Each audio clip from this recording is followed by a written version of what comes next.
Hey, what's up, everybody? Dan Watkins here. I want to talk a little bit about the Red Sox today and all of their struggles here to start the season. The Sox are 1-4 through the first 5 games.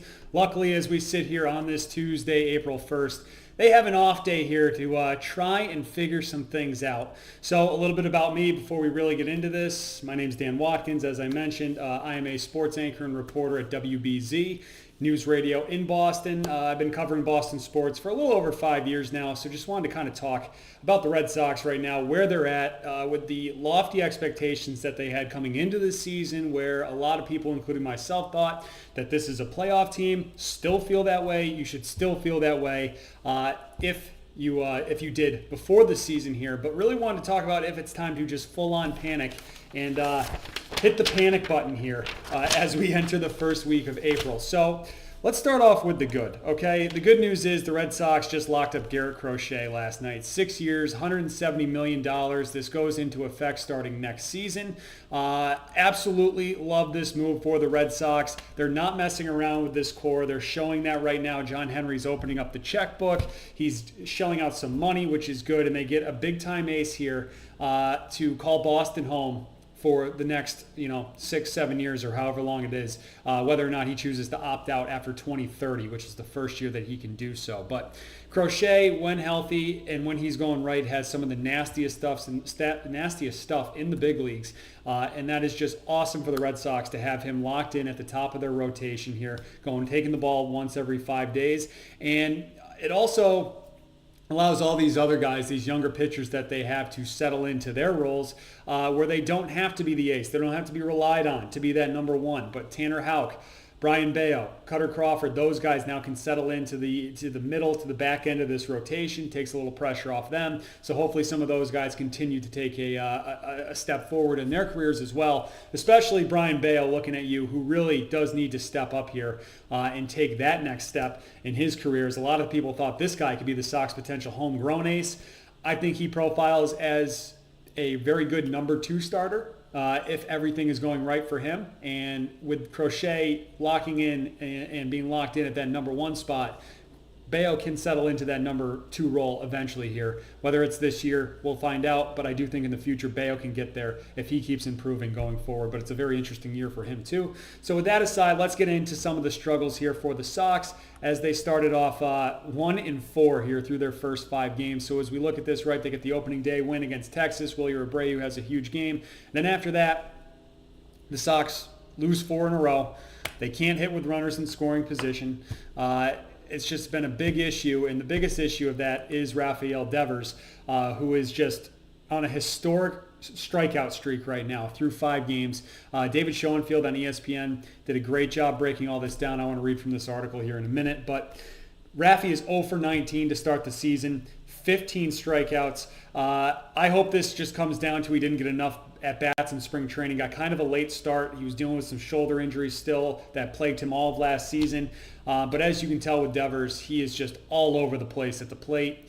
He just looks like a dude who lacks confidence right now and is totally in his own head as he is getting blown away by like 92-mile-per-hour fastballs at the moment. Yesterday, Monday, was a little bit better. He drew a couple of walks, did make some contact.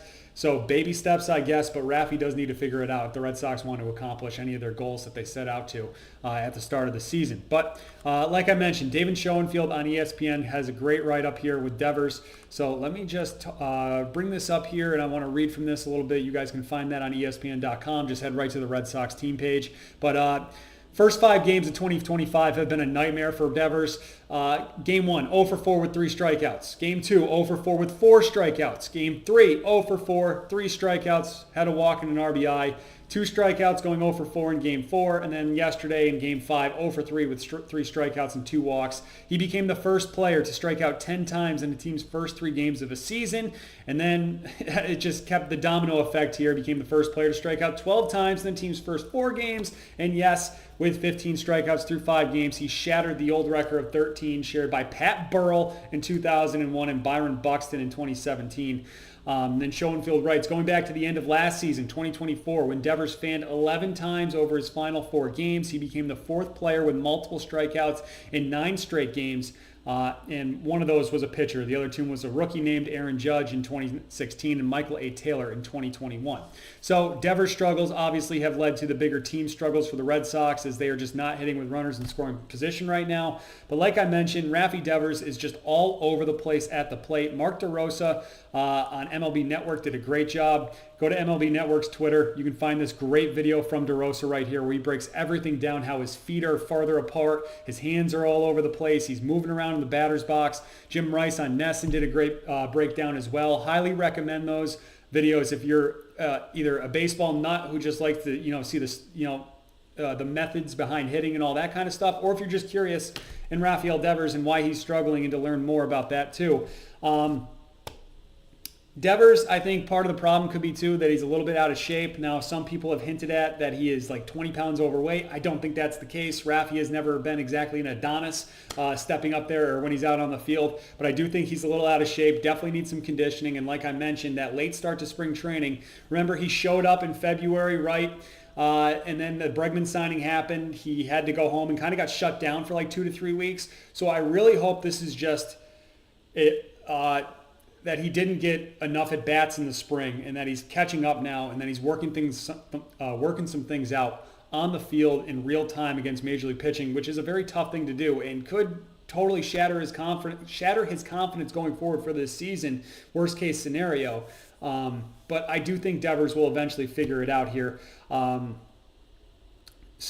And then on the other hand, I really hope this is not a case that he is just really upset still by the Bregman signing, that Bregman's playing third base. Alex Cora made it very clear once the Bregman signing happened that they were going to do what's best for the team, and what is best for the Boston Red Sox in 2025 is Alex Bregman at third base, Christian Campbell at second base, and Devers DHing. Remember, the whole Bregman at third base thing was contingent on Christian Campbell making this team, and they gave Christian Campbell every opportunity to do so, which he did. He took full advantage of, and he did make this team. He's off to a great start here through the first 5 games, hitting like 375. He had that nice home run, couple extra base hits. He's getting on base, so he looks really good out there. Bregman's been solid too. So what's best for the Red Sox here is that Rafi gets out of this slump and becomes the DH that they need. Speaking of DHs, this slump with Devers right now does kind of remind me a little bit about David Ortiz in 2008. I don't know if you guys remember, or if some of you that are watching were even alive back in 2008, but David Ortiz got off to a historically slow start for Big Papi in 08. He was hitting 185 at the end of April, but those first 5 games for Ortiz, he went 2 for 18. That's a 111 batting average. He did have a home run in those first 5 games, but Ortiz just looked really off there the first month of that season. We later found out he had been dealing with a wrist injury, which did cause him to miss a sizable chunk of 2008. But once he got through April, Ortiz hit 291 the rest of the way with 18 home runs and 68 RBIs as he dealt with injuries. Like I mentioned, Devers has been dealing with a shoulder injury since going back to last season. That plagued him really all of last year. Like, that popped up in Seattle in the first series of the season, and it stuck with him throughout there. So I do think Devers, he just needs a little bit of confidence here. And once he gets a hit, I think it's going to go a long way. You can see just like the sigh of relief on his face when he walks right now. That's like, oh my God, I got on base. So imagine what it's going to be like when he finally does get a hit. But Schoenfield in that article does go on to write that his bat speed is off right now, which definitely plays into why 92 mile per hour fastballs are getting blown by him at the moment. If 100, 101's getting blown by you, 99, upper 90s, low 100s, if that's getting blown by you, that's okay, that's acceptable. But Rafi Devers cannot be letting 92, 93 mile per hour fastballs just get thrown by him right now. And they need him to snap out of that if the team's going to accomplish their goals that they set out to at the beginning of the season. So talking about the bigger picture here with this team, runners in scoring position has been an issue. The last 3 games, they're 4 for 39 with runners in scoring position. That's a 102 batting average. I think this is definitely coming down to that they're trying to constantly launch the ball in the air. The Red Sox are big on this drive line analytics here and just making contact, getting the ball up in the air and trying to hit these home runs, which is really surprising to me that the Red Sox are going this route. I know they have in the minors for a few years now, and Jeff Passan did a huge write-up about the big 3 with Roman Anthony, Marcelo Meyer, Christian Campbell earlier on in the spring, and how these guys have really bought into all this, and this has kind of led to some of their meteoric rises throughout the minors, especially Christian Campbell. But for Alex Cora and the big league squad, Cora, we've heard throughout the year, always really preach, right? Hit the ball all over the place. Make contact, hit the ball into open gaps and stuff like that, and not so much worry about launching the ball in the air all the time. And I'm surprised that they're kind of going with this at the big league level right now, which it really feels like they are, and they're trying to launch the ball constantly. And I think it's led to some of these just poor performances here with runners in scoring position and guys getting left on base. So, yeah, Cora talks about spraying the ball all over the place. They need to get back to doing that. They start doing that, they'll start putting runs on the board. This is a very good offense. So Tom Caron, the Red Sox pregame and postgame host on NESN here, I hope you guys can see this on your screen. On TC's Twitter, he writes yesterday after the game, the Sox scored 751 runs last year, which was the third most in the majors, and they added Alex Bregman to this lineup. This team's going to hit, and they will score runs. It's easy to get frustrated right now to start, but it's still 157 games to go. Yes, there are 157 games to go, but you can dig yourself a gigantic hole here in the first couple of weeks of the season if you don't figure things out here. Coming up against the Orioles, and later they play the White Sox. They play the Cardinals this weekend too, who I don't think are very good. But the Red Sox got to figure things out, or else they are going to dig themselves a hole that they're just going to be playing catch-up the entire season.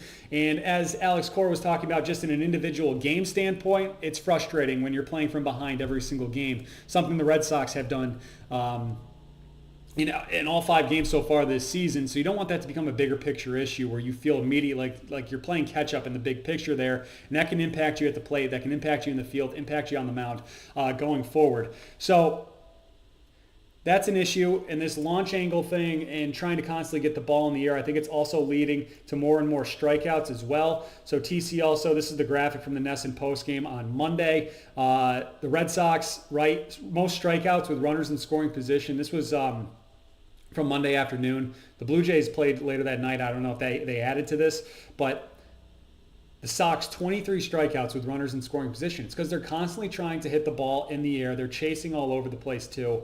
The plate discipline's been bad. They just got to get back to just making contact and spraying the ball around, make the defenders make a play, and good things will happen.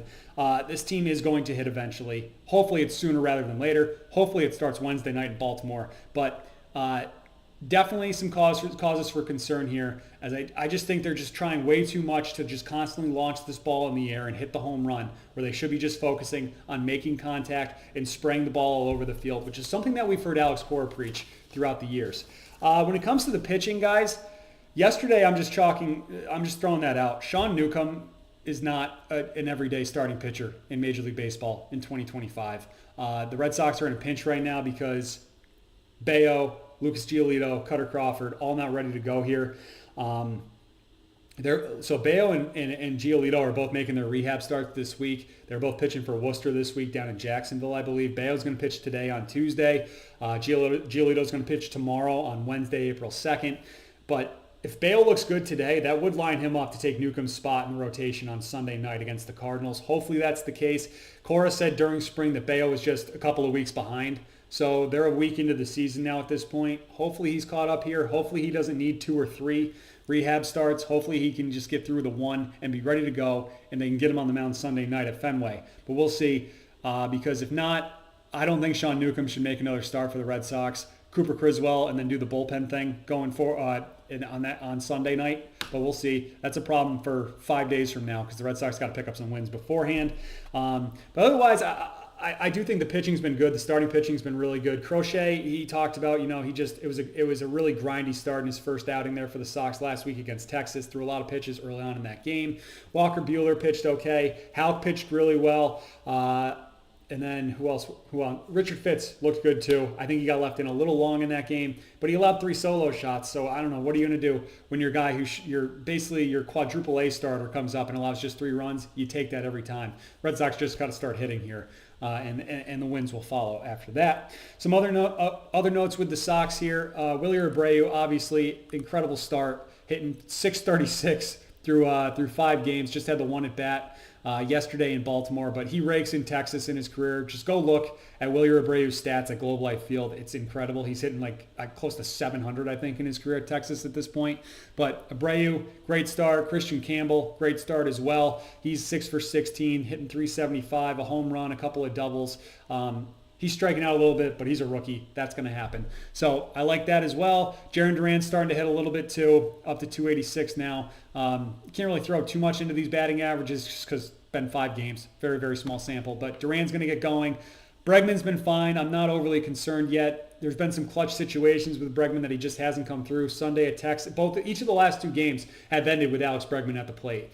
That's going to he will start getting hits here and coming through in the clutch. He's just that type of player. I love the addition of Alex Bregman for this team in the short term. I think he's the perfect guy. He is already kind of becoming the leader of this team, I feel like, too, which is something they desperately need.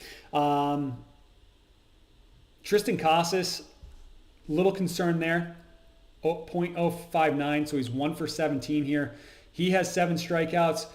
He's honestly very lucky that Rafi Devers is struggling as much as he is, because if Devers was only doing, half as bad as let's say Devers was like 3 of 19, but he had like a home run in there, right? And he had struck out just say 9 times instead of 15.